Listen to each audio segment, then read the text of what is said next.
E aí galera, tudo bem com vocês? Vamos aí para mais um giro de notícias sobre o Cruzeiro com questões importantes que têm movimentado o ambiente do nosso clube. Meu nome é Emerson Araújo, esse é o canal 6x1 e desde o início eu peço para você deixar o like no vídeo, se inscrever no canal caso ainda não seja inscrito e usar os comentários para opinar sobre cada um dos assuntos. E antes das notícias efetivamente, vou fazer um agradecimento a quem se tornou membro do canal 6x1 nas últimas horas, tá? E hoje vai para o Guilherme de Oliveira. Então muito obrigado Guilherme, obrigado a todos que são membros do canal. Quem quiser fazer parte dessa iniciativa, dar uma ajuda financeira pra gente, clica nesse botão Seja Membro que aparece aí na sua tela, onde você vê os valores, detalhes e tudo mais. Caso tenha feito adesão à categoria sócio-atleta, que tem a participação no grupo de WhatsApp, vai lá na aba Comunidade que tem as instruções para você fazer parte desse grupo. O Cruzeiro joga nessa sexta-feira à noite contra o Londrina no Mineirão, oportunidade pra gente até sair da zona de rebaixamento, porque tá enfrentando um time que tá à nossa frente, mas com a mesma pontuação, né? O Londrina também tá muito mal. No vídeo de amanhã, que vai ser o pré-jogo, a gente fala mais sobre as prováveis escalações,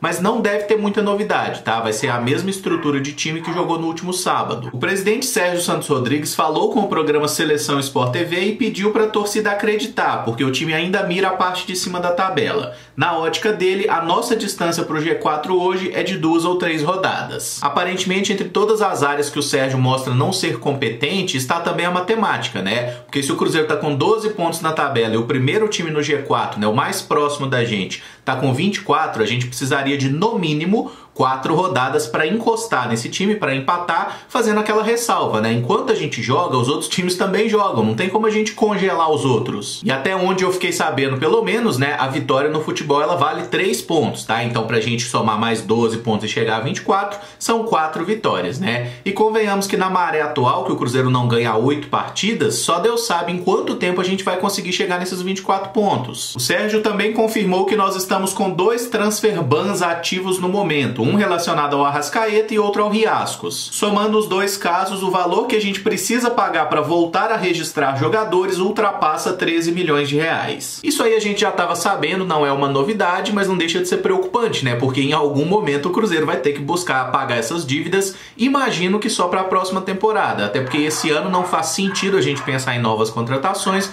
quando a gente pensa que o Cruzeiro está contratando mais de 20 jogadores por temporada e pouquíssimos trouxeram alguma coisa boa, né? Muito poucos desses jogadores realmente melhoraram o time, a maioria só serviu para onerar ainda mais a nossa folha e daqui a pouco vai gerar mais ação trabalhista. Mas se tem uma coisa que eu acho que todos nós temos que elogiar no Sérgio é a capacidade que ele tem de não responder aquilo que foi perguntado, né? Por exemplo, o André Rizek falou em determinada pergunta lá, em quanto tempo o Sérgio imagina que o Cruzeiro vai voltar a ser um time competitivo, estar na Série A e tudo mais. O Sérgio falou de tudo menos da pergunta e no final das contas não respondeu. Outro jornalista falou de salários atrasados, ele mudou o rumo da prosa para dívida na FIFA, clube, empresa, ele fala de tudo menos daquilo que a pessoa realmente pergunta. E eu acho que o Sérgio ele parece ser o pior tipo de incompetente, tá? Que é aquele camarada que ele acha que nunca tem culpa. Ele toma as medidas, ele banca determinadas ações, aí todo mundo fala para ele, esse negócio vai dar errado. E quando dá errado, ele fala que a culpa é das pessoas que torceram contra, a culpa é dos outros, a culpa é da falta de sorte. Ele nunca erra, né? Os outros erram e todo mundo tá super disposto a prejudicar a grande gestão que ele faz. Sem contar um detalhe, né? O Sérgio só faltou matar gente para poder sentar na cadeira de presidente. E quando finalmente tomou o cargo, se mostrou incapaz para dar qualquer tipo de rumo bom pro Cruzeiro. Não tem nenhum ponto na gestão do Sérgio nesse momento que a gente pode dizer que é positivo, tá? Então, que Deus abençoe o Cruzeiro. O Atlético Paranaense solicitou o retorno do atacante Guilherme Bissoli, que estava emprestado ao Cruzeiro até dezembro. O motivo foi a grave lesão sofrida por Matheus Babi, atacante do Furacão, que não joga mais na temporada. O Bissoli volta ao seu clube de origem após 11 jogos com a nossa camisa e 1 gol marcado. Eu penso que o Bissoli foi muito mal aproveitado no Cruzeiro, tá? Ele é um atacante que tem sim virtudes e poderia ter recebido uma sequência, né? Mas infelizmente naquele período que o Marcelo Moreno estava lá na seleção boliviana, que foi mais de um mês que ele ficou fora, naquela época o nosso técnico Mozart preferiu dar sequência para o Rafael Sobis no comando de ataque,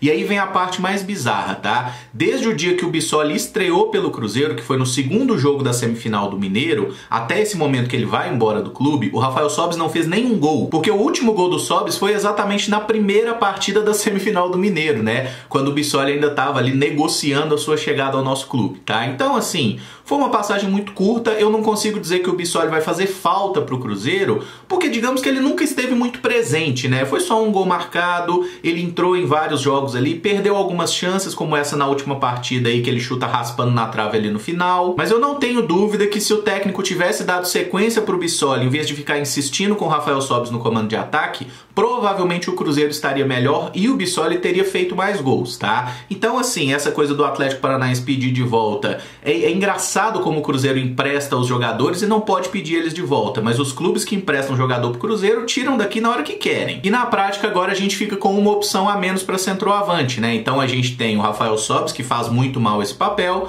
tem o Marcelo Moreno, que em tese é o titular do time, tem o Thiago, que jogou a última partida, e tem o Zé Eduardo, que chegou a Belo Horizonte, vai iniciar aí essa bateria de exames para saber se ele tá apto a voltar a jogar futebol, né? Por causa daquele problema cardíaco, então vamos aguardar aí os próximos dias. E falando no Moreno, a especulação de ida pro Colo-Colo segue e o Libertad do Paraguai também tem interesse nele, segundo o jornal O Tempo. O diretor de futebol Rodrigo Pastana informou que a multa rescisória do Moreno é de 375 mil euros, que pela cotação de hoje é um pouco mais de 2 milhões e 200 mil reais. Em tese, qualquer clube que depositar esse valor na conta do Cruzeiro leva o Marcelo Moreno, tá? Só que aí depende da negociação desse clube interessado com o próprio atleta, né? O jogador só vai para outro clube se ele quiser. E eu acho que a questão é essa, o Marcelo Moreno até o momento indicou que pretende continuar no nosso clube. Então se o Moreno falar que quer ir embora, não tem multa rescisória nem nada, não vamos nos enganar. Ele só vai falar, ô Sérgio, tô indo, tchau, e vai, tá? E não é ele que vai dever nada ao Cruzeiro, é o Cruzeiro que já deve muito dinheiro pro Marcelo Moreno e teria que pagar isso aí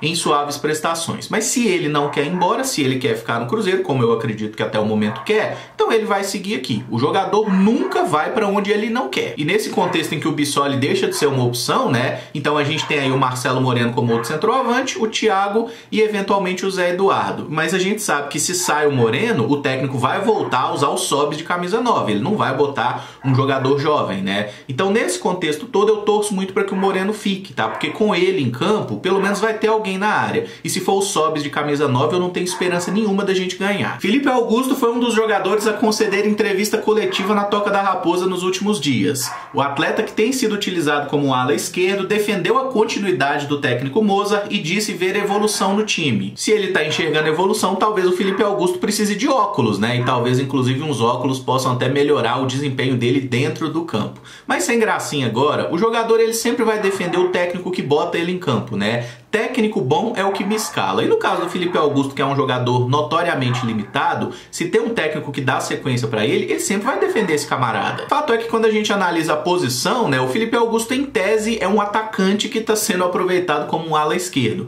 Mas eu acho que como ala esquerdo, ele pode ajudar mais ou atrapalhar menos do que como aquele atacante de lado, tá? Eu preferia que o Jean tivesse uma sequência jogando como esse ala esquerdo, que é um cara que chegou recentemente e eu acho que pode agregar mais pro time, né?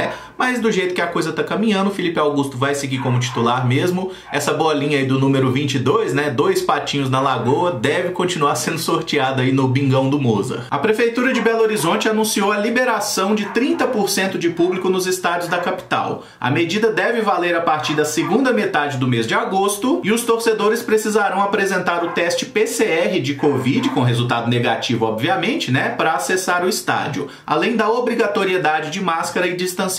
Considerando a capacidade máxima do Mineirão, na casa de 60 mil, né, dá pra botar aí o que? Aproximadamente 20 mil pessoas no estádio. Dá pra fazer um barulho legal, convenhamos. E aí a gente tem sempre que destacar que o Cruzeiro precisa cumprir 5 jogos de punição sem torcida por causa dos incidentes no Campeonato Brasileiro de 2019. Ah, Emerson, mas só estão liberando público aí nos estádios porque o Calil quer ajudar o Atlético que vai disputar a Libertadores. Isso pra mim é óbvio, tá? Não tem nada de pensamento coletivo, de uma reabertura pensada? Porra nenhuma, o Kalil tá querendo ajudar o Atlético. Mas assim, convenhamos que a medida, né, ela entrando em vigor, ela vai, em tese, beneficiar os outros clubes também, tá? Então nesse caso aí, irmão, paciência. É importante destacar que ainda falta a CBF liberar a presença de público nas suas competições, né, no Campeonato Brasileiro. Isso ainda não aconteceu, então nesse momento não poderia ter torcida, mesmo se a prefeitura já tivesse liberado, tá? E a outra questão que é importante destacar é que só vai ter torcida do time mandante. Então, considerando a punição de 5 partidas e a data que foi colocada aí como provavelmente será o primeiro jogo com público,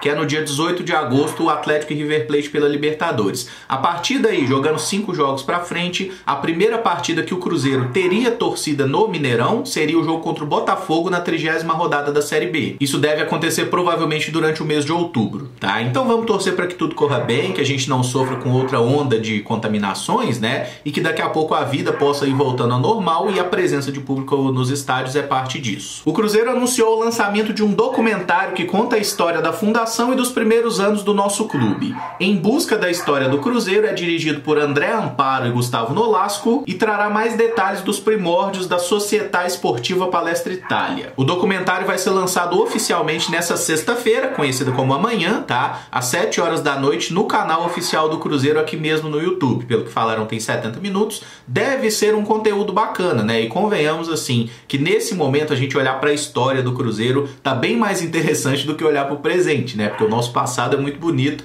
o presente não tá legal não. Mas enfim, canal oficial do Cruzeiro a partir de amanhã vai estar disponível então. E para fechar, o nosso time sub-20 ficou num empate por 1-1 contra o Flamengo ontem pelo Campeonato Brasileiro da categoria. O nosso gol foi marcado pelo volante Ageu em bela cabeçada, mas levamos o empate no segundo tempo. No contexto atual, o Cruzeiro enfrentar o Flamengo no Rio de Janeiro e voltar com um empate é um resultado excelente, né? Até quando a gente analisa aí a condição financeira de cada um dos clubes. E o Flamengo teve até um pouco de sorte no lance do gol, o Cruzeiro estava ganhando ali, não estava sofrendo grandes coisas, mas até o lateral esquerdo Ramon, que já jogou no profissional deles, fez um cruzamento para trás, a bola acabou pegando no pé do Riquelme ali, traiu o Denivis e foi o gol de empate do Flamengo, vida que segue. E esse vídeo fica por aqui, se você gostou eu peço que deixe o like, se inscreva no canal caso ainda não seja inscrito e use os comentários para opinar sobre cada um dos temas. O vídeo de amanhã vai ser o pré-jogo de Cruzeiro e Londrina, que se enfrentam no Mineirão. Muito obrigado por acompanhar, um abraço e até o próximo vídeo. Valeu!